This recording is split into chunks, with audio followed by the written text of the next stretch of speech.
Moving on to bigger and better things, we are going to look at harder or more complicated projectile problems and some of the other issues that we will have to deal with. So let's look at a few examples here. If we have a situation where instead of launching something directly horizontally, now we're going to launch something at an angle. Let's say it's 20 degrees. That's probably quite a bit steeper than 20 degrees, but anyway. So 20-degree angle with respect to the ground, and let's say we're not on a cliff or anything. That ground is pretty crooked. So try this again here. Good enough. Alright, so our projectile is going to follow a parabolic path and land something like this, and we're told that the initial launch velocity was 30 meters per second at this 20-degree angle. So that's not vertical or horizontal, it's some mixture in between, right?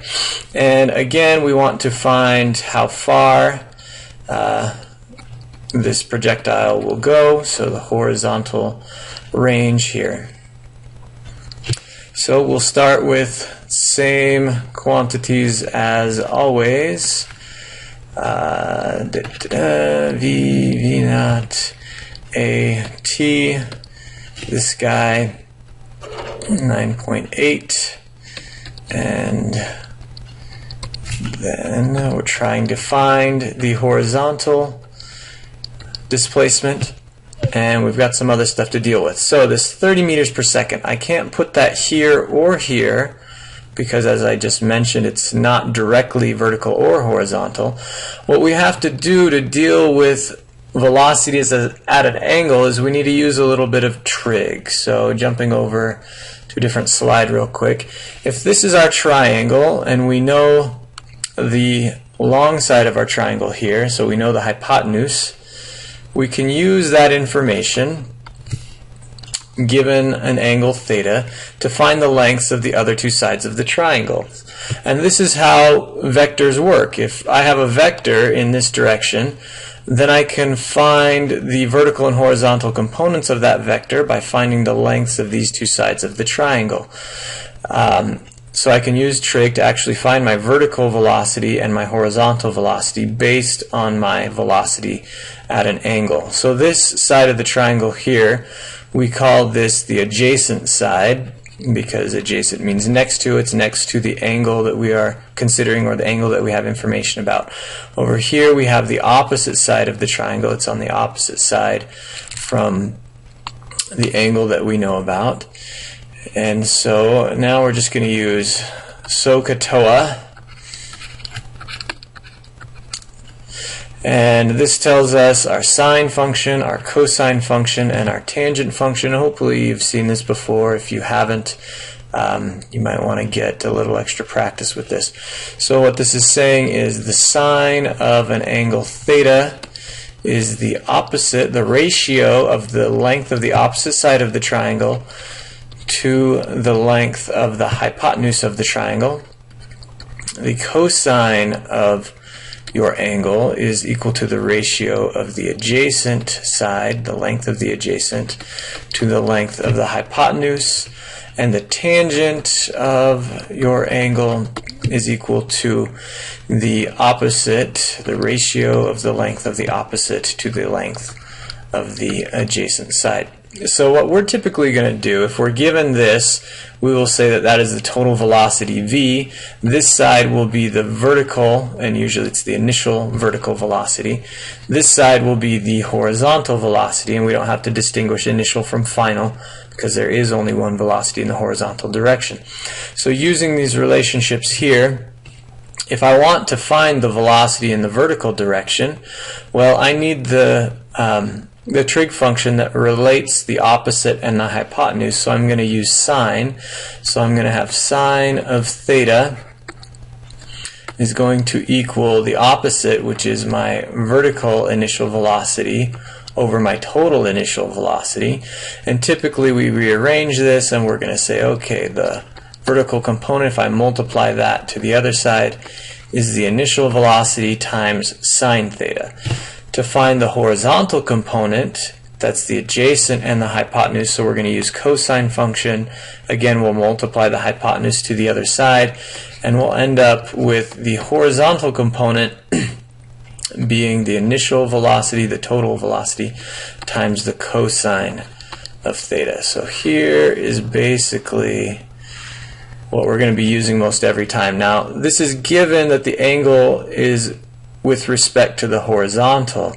If you're given this angle here, those will swap, but most all of the time that is the case, that it's given with respect to the horizontal. So we can use these expressions here back in this other problem. So my Vx is my initial velocity. I gotta grab a pen again. So that was 30. And this, I wanted the adjacent side, so that's the cosine of 20. Sorry, it's a little squeezed in there. These are degrees, so make sure that your calculator is in degree mode once you start plugging these into your calculator. So the, oops, wrong place. It's not the final velocity, it's the initial velocity. The initial velocity in the vertical direction is going to be 30 sine 20. And you can plug that in and get a number here. Just be sure to keep a fair number of decimal places. Or you can just do it symbolically, or not symbolically, but with the sine or cosine left in there. Alright, now we do have to be careful about direction stuff. This initial velocity is upward in the vertical direction and to the right in the horizontal direction. So this guy is up and that guy is down. So we need a negative sign on one of those. Typically we think of Cartesian coordinates and negative is down. So we'll put a negative on our acceleration.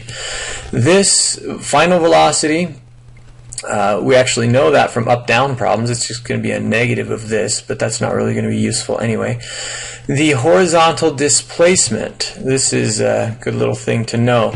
If I start on the ground and I end on the ground, what is my change in vertical location? Well, it's 0. Even though I went up and came back down, I ended at the same elevation or height that I started at. So that's going to be useful. So I'm trying to find delta x. I'm still going to use delta x equals vt, or that's the v in the x direction, right? So that's going to be 30 cosine 20 times t. Well, I don't have t yet. Let me kind of draw a line down the middle here so we don't do any bad mistakes of crossing over that. Alright, so I can use my delta y equals v naught t plus 1/2 at squared over here to find t. Then I'm going to multiply it over here. So delta y is 0, which is nice. If that weren't the case, I would end up with a quadratic, and I don't want that. If I plug 30 sine 20 into my calculator, I get 10.26. So I'm going to write that just because it doesn't take up quite as much space, times t, and this is a negative 9.8. Half of that is negative 4.9 t squared. Now because this guy is 0, I can cross out, I can divide out one of the t terms. So I'm going to end up with t is equal to 10.26 over 4.9. Again, this was rounded, so you keep all the digits in your calculator if you can. So I get a t of 2.09 seconds. I can bring that over here. Let's just say times t for now.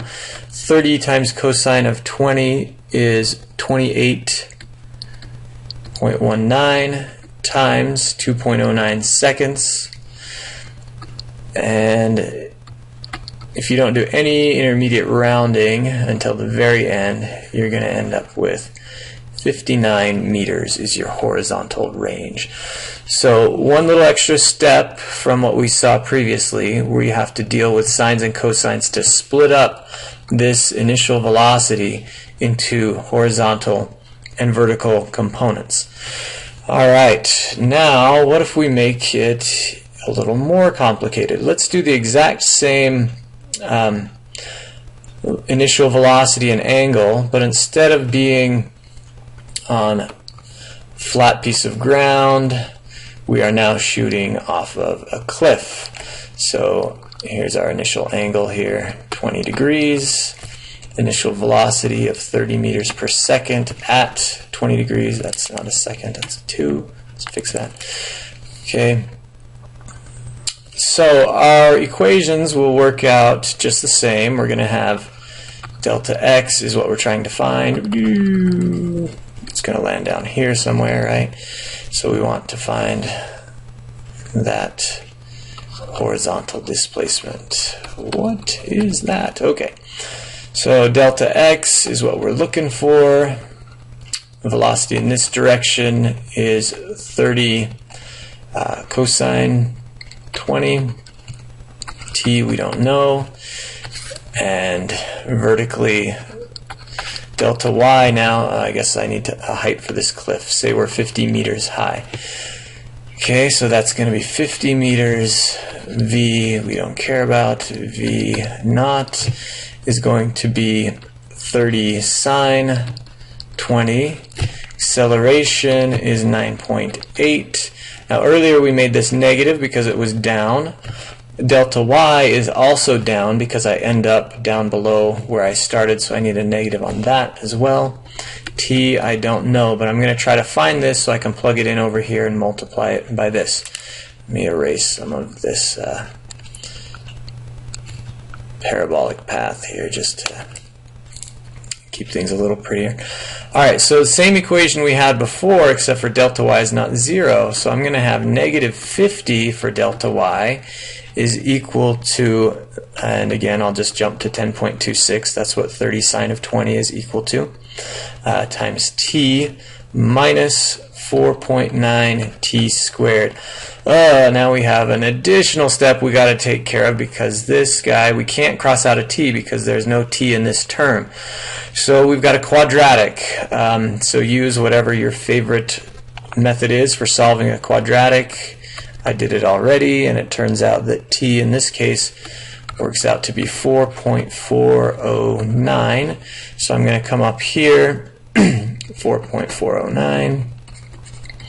Now that I know v and t, I can find delta x just by doing 30 cosine 20 times 4.409, and that is 28.19 times 4.409. Throw that in your calculator and you get 124.3 meters. So our range increased significantly, but we were starting out a lot higher, so it had more time in the air, more time to move horizontally. So a couple of extra steps in this one. We still have to break up the initial velocity into two components, and we've got to solve a quadratic. So this is getting a little nastier, but as long as you do it one step at a time, it's not too bad. Let's look at one more situation. Here, let's say that we are again on level ground, or as level as I can make it, and let's say we are shooting a projectile at some unknown angle theta with an initial velocity of 50 meters per second. Let's say this thing goes up. That's an ugly parabola, but you get the idea. And let's say we know how far it went this time. Let's say it goes 150 meters. And now we want to find out what that launch angle was. Well, if we start filling out our table, delta x is 150.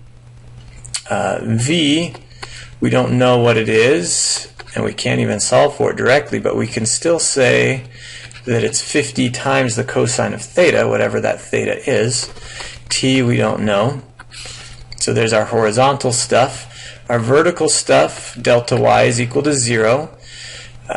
Final velocity we don't care about. Initial velocity is 50 times the sine of theta.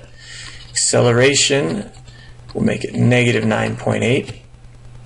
And time, we don't know. Now this guy here, I want to find t, then I can solve for theta, right? But if I come over here, I'm missing t and theta as well, so I can't solve either of those. But if I plug in my equations, delta x equals vt, I've got 150 equals 50 cosine theta times t. Okay, one equation, two unknowns, can't solve it. Over here, using delta y equals v naught t plus 1/2 at squared. Well, I've got 0 equals 50 sine theta times t minus 4.9 t squared. Well, I have two unknowns again. I can divide out a t and simplify this a little bit. So if we move this to the other side, I've got 4.9 t equals 50 sine theta. Okay, two unknowns, but I've got two equations and two unknowns, and that should tell you something, that it is possible to solve this. But because our thetas are tied up with sines and cosines, it's actually kind of nasty to do this.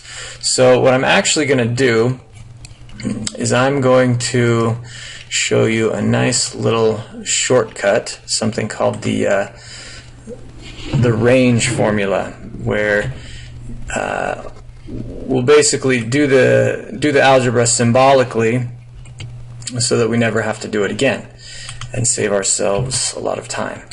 Okay, so if we start out with these equations that we just had here, but we do it symbolically instead of with the numbers plugged in. Okay, so we start out with our delta x equation.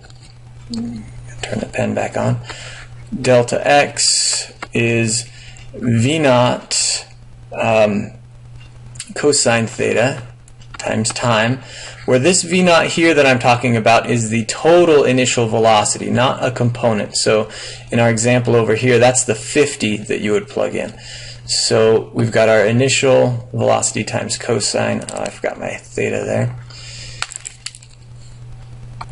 Cosine theta times t.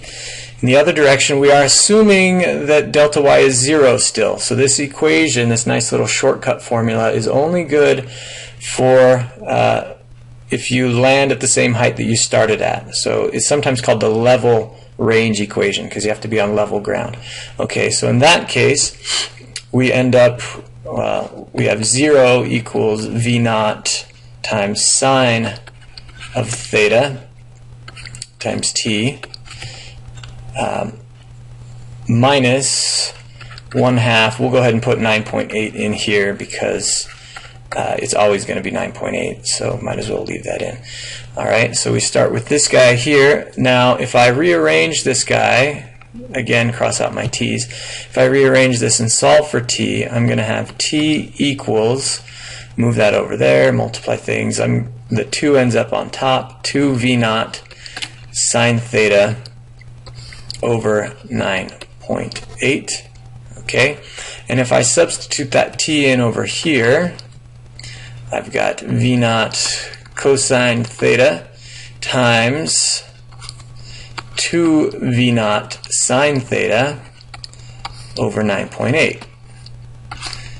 Alright, so now we're getting somewhere. We've got a couple of v naughts in there, so we can combine those to a v naught squared, and then I've got a 2 in there, a sine theta, and a cosine theta, all over 9.8.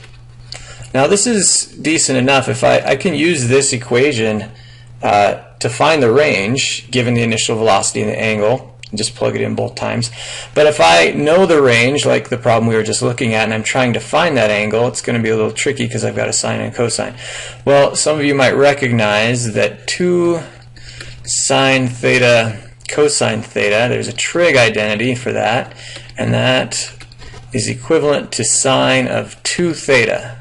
So a double angle formula. So if we substitute that guy in here, we get delta x equals v naught squared times sine of 2 theta all over 9.8. And there is a nice, useful equation that is commonly called the level range equation.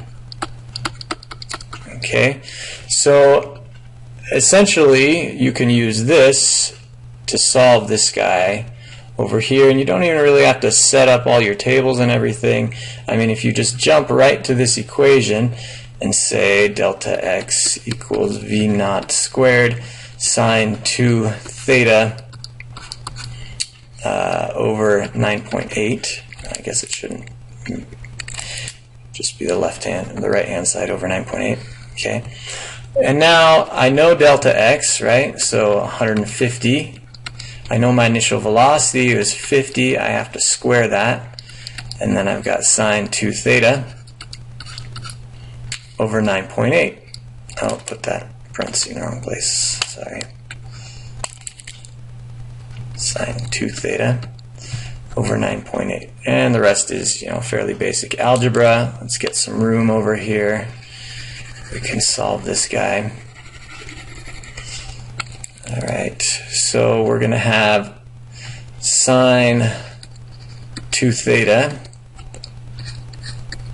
equals 150 times 9.8 over 50 squared, and then I can make that 2 theta equals inverse sine of 150 times 9.8 over 50 squared, and then I can just divide that whole guy by 2, get rid of this guy here, and there's my nice little formula for solving for theta.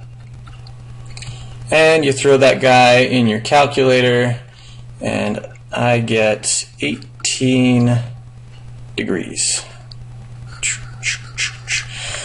There you have it. Nice little shortcut, bit of algebra. Be sure to divide after you do the arc sign. This is not part of the argument of the arc sign.